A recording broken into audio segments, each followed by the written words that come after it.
नमस्कार, गरजा रायगड 7 संवाद या वृत्तवाहिनीत आपलं स्वागत आहे। तर चला पाहूया आजच्या घडामोडी। सार्वजनिक बांधकाम विभागामध्ये 13 पैकी 3 कामगार हजर। शासनाने 5 दिवसाचा आठवडा करून देखील कर्मचाऱ्यांचा काम चुकारपणा करण्याच्या सवयी जात नाही। हेच खरं गेल्या महिन्यात गरजा रायगड 7 संवादने पेठ पंचायत समितीचा पोलखोल केला होता।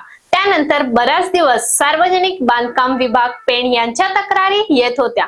म्हणून आज सकाळी 9:30च्या सुमारास गरजा रायगड 7 संवादने सार्वजनिक बांधकाम विभाग गाठले असता कार्यालयात भास्कर कनिष्ठ लिपिक, सागर घाटकर शिपाई आणि सोनावणे हे कर्मचारी हजर होते। त्यानंतर गणेश जाधव हे साधारणतः 9:55ला आले। त्यानंतर 10:15 वाजले तरी कुणीही कर्मचारी अथवा अधिकारी कार्यालयात पोहोचले नाही। अखेर गरजा रायगड 7 संवादच्या संपादकांनी डीएम पाटील, उप अभियंता सार्वजनिक बांधकाम उपविभाग पेण यांच्याशी भ्रमणध्वनीवरून संपर्क केला असता त्यांनी सांगितले की 5 ते 10 मिनिटांमध्ये मी कार्यालयात पोहोचतो। त्याप्रमाणे ते कार्यालयात आले। सर्व कार्यालयाच्या भयान स्थितीबाबत त्यांना विचारणा केली असता त्यांनी आपली प्रतिक्रिया गरजा रायगड 7 संवादला दिली। आपले कार्यालयीन वेळ किती आहे आणि एकूण इथं स्टाफ किती आहे? शासकीय कार्यालयाची वेळ चतुर्थ कर्मचारीसाठी 9:15 आहे आणि इतर कर्मचाऱ्यांसाठी 9:15 आहे। 9:15 ते 6:15 आणि चतुर्थ कर्मचारी 9:15 ते 6:30। एकूण स्टाफ किती आहे इथं? आता इथे कार्यरत 13 आहेत आणि इतर अशी व्हेकंट सीट धरून 17 पर्यंत आहे स्टाफ। म्हणजे परंतु आज विचार केला आम्ही इथं 9:30च्या सुमारास आलो तेव्हा तुमचे फक्त एक कनिष्ठ लिपिकच हजर होते आणि एक नाईटचे कोण सोनावणे म्हणून होते, एवढंच मिळाले। बाकी सर्व लेट स्टाफ आलाय। तर तुम्ही काय करणार आहे यांच्या विरुद्ध? नाही, त्यांना आपण जे शासकीय जे काही कार्यवाही आहे ती करण्यात येईल किंवा त्याची कारण मीमांसा त्यांच्याकडनं मागून घेण्यात येईल। दुसरं, आपल्या आधिपत्यात जो रेस्ट हाऊस आहे, विश्रांतीगृह आहे, त्या विश्रांतीगृहाला 6 रूम आहेत, परंतु त्यातले 4 रूम गोडाऊन आज स्थिती झालेली आहे।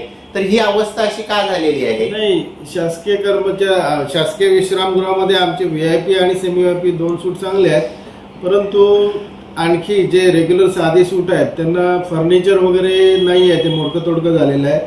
त्याच्यामुळं त्यांची अवस्था इतकी चांगली नाही। फर्निचर मिळावं म्हणून वेळोवेळी आपण तशी मागणी केलेली आहे आणि लवकरच ते सुधारण्याचा आपण प्रयत्न करू। ह्या कार्यालयाचा गोडाऊन मागच्या बाजूला आहे, तुम्ही बसलात त्याच्या बरोबर मागच्या बाजूला आहे, तो संपूर्ण मोडकळीस आहे। मग त्याची सुधारणा करणं गरजेचं होतं, त्या करणे गरजेचं असताना ते झालेलं नाही। परंतु जे रेस्ट हाऊसला काही रूम होत्या, भले आता तुम्ही म्हणता त्याच्यात फर्निचर नाही, परंतु त्या रूम वापरून चुकीचं झालंय असं नाही वाटत? नाही, आपण आता जो स्टोअर म्हणून आपण म्हणतो शासकीय कार्यालयाच्या मागे, त्याचं काम लवकरच हाती घेण्यात येईल आणि ते 6 महिन्यात आम्ही काम ते पूर्ण करू। त्याच्यानंतर जे काही इकडे तिकडे ठेवलेलं असेल आपलं हे रेकॉर्ड ते तिथे नेऊ।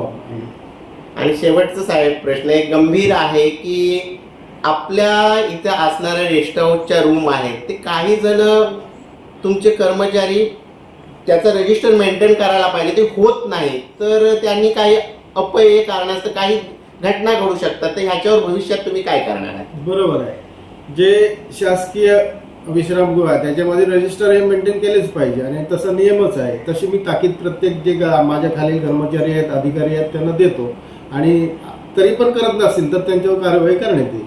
तसंच शासनाने सर्व कार्यालयांना जर हे केलेलं आहे तर बायोमेट्रिक हजेरी सांगितलेली आहे, परंतु तुमच्या कार्यालयात बायोमेट्रिक हजेरी नाही।